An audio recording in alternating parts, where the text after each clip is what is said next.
那个大冬瓜的鬼魂没地方去了，就只好来找你。你别乱说，我让你爷爷抓你回桃花岛。不要不要，我不要写字，我不要回桃花岛，我不要。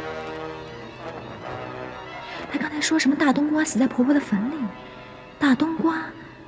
难道？帮我告诉我爹是谁杀死我的？哈哈，各位，人生何处不相逢啊！你怎么会在这儿？是我爹让我在这儿等你的。你爹？他怎么知道我们在这儿？哎，这种事啊，他随便一算就算出来了。我爹啊，这次真被你害死了。我怎么害他了？你知道吗？我爹啊，现在被全真家那帮臭道士和周伯通在围攻呢。哦，是吗？就是因为欧阳伯伯你的挑拨离间计啊！你明知道我爹不喜欢跟人解释的，现在被那帮臭道士缠着呢。他特地让我来这儿，来求欧阳伯伯去救救他。我为什么要救他？我爹让我告诉你啊，他苦思了几个月，终于参透了那篇经文的意思了。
你玩不玩？不玩。对了，爷爷明明带着傻姑回桃花岛了，怎么傻姑会在这儿呢？我不回桃花岛，我不回，我要回牛家村，我不要。好了，别吵了。过2天呢，姑姑带傻姑回牛家村。啊，我知道了，一定是那个小王爷把傻姑带到这儿来的。是他带的，你怎么知道的？对了，爷爷在哪儿啊？怎么会让傻姑跟别人走呢？那天本来爷爷在教傻姑写字，谁知道怎么写也写不会，所以爷爷就好凶的骂我，还骂我傻。那我本来就是傻姑嘛。是啊，爷爷不对，傻姑对了。那以后呢？后来呢，有个哑巴进来，指手画脚的，爷爷就说不见客，所以呢，就让傻姑去把那群人带进来。你知不知道，那群人当中啊，有一个大冬瓜，他长得好丑的。他一看见傻姑呢，就瞪大了眼睛盯着我，这把我吓死了。另外呢，还有个瞎了眼睛的伯伯，他说话好大声、好响、好凶的。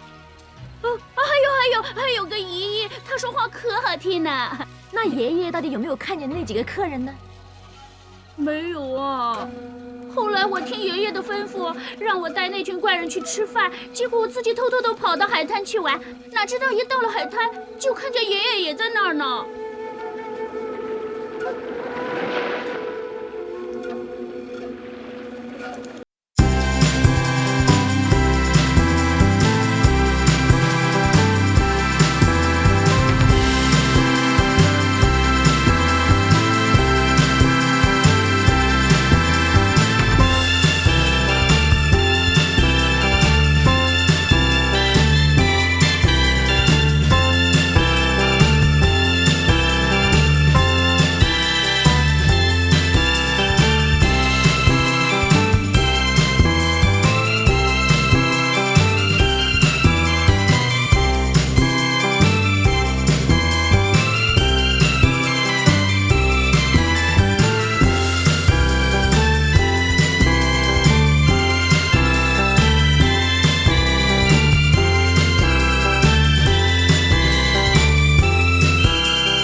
我到海边的时候，爷爷他已经上了一条小船上了，在那条小船后面呢，还有一条大船跟着他。那条大船上的人好奇怪的，那些人的头上都有一个系在头顶上的啊。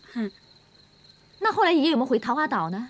没有啊，我等了很久，他都没有回来啊。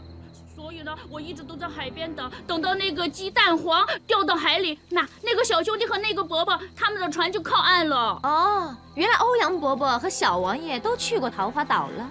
是啊，他们可好了，他们带了很多吃的请我吃啊，让我带他们到爷爷那儿去。你还说？王彦康，你想杀人灭口？师傅，我早知道这件事，瞒不过他们父女俩的。丫头，你还想知道什么？尽管直说，别再拐弯抹角的。其实不用问，我也想到了。不过我想让傻姑亲口把事实说出来，证明我爹根本就没杀过江南五怪。凶手另有其人，那是谁？当初我发现五怪尸体的时候，我也以为是我爹杀的。那你怎么知道他们不是你爹杀的呢？因为我发现了一个很大的破绽。什么破绽呢？第一，我爹那么爱我娘，试问他怎么会在我娘的墓地里杀人呢？第二，就算他真的杀了人，也不会任由那些尸体弄脏我娘的墓地呀。第三，我爹绝不会打开墓地的门就那么走了。由此可见，我爹一定不是杀人凶手。果然很有道理。看来这个凶手真是百密一疏，是不是康儿？我不但知道我爹不是真凶，我还知道谁是杀人凶手。是谁呀？从我发现南溪人的死，还有朱聪临死之前在这封信的后面所写的一个没写完的字，我就猜到凶手是欧阳伯伯你。为什么呢？南溪人的死很明显是中了剧毒，可是可惜他全身都找不到一个伤口。试问当今世上有谁能杀人于无形呢？我相信只有吸毒欧阳锋你了。你过奖了。既然我叫吸毒，下毒的功夫当然有那么两下子了。还有，朱聪临死之前他所写的这个字，有很多蠢材都一口咬定是东邪东字的起笔，可是现在说是吸毒吸字的起笔也可以啊。不愧为东邪的宝贝女儿，果然聪明绝顶，确实有头脑。说到绝呢，我真不如你们，因为有一件事我想了很久才想出来。什么呢？我发现南溪人的时候，他根本还没死。什么？南溪人还没死？放心吧，小王爷，他结果都毒发身亡而死。不过在他临死之前，他在身边写了这几个字：杀我者乃。很多人一口咬定说这个字是我爹黄字的起笔，我却不这么看。那你认为这个字应该是什么字呢？那就全靠我那天做了一个梦。什么梦？我梦见穆念慈姐姐在京城比武招亲，我醒了就知道这个人是谁了。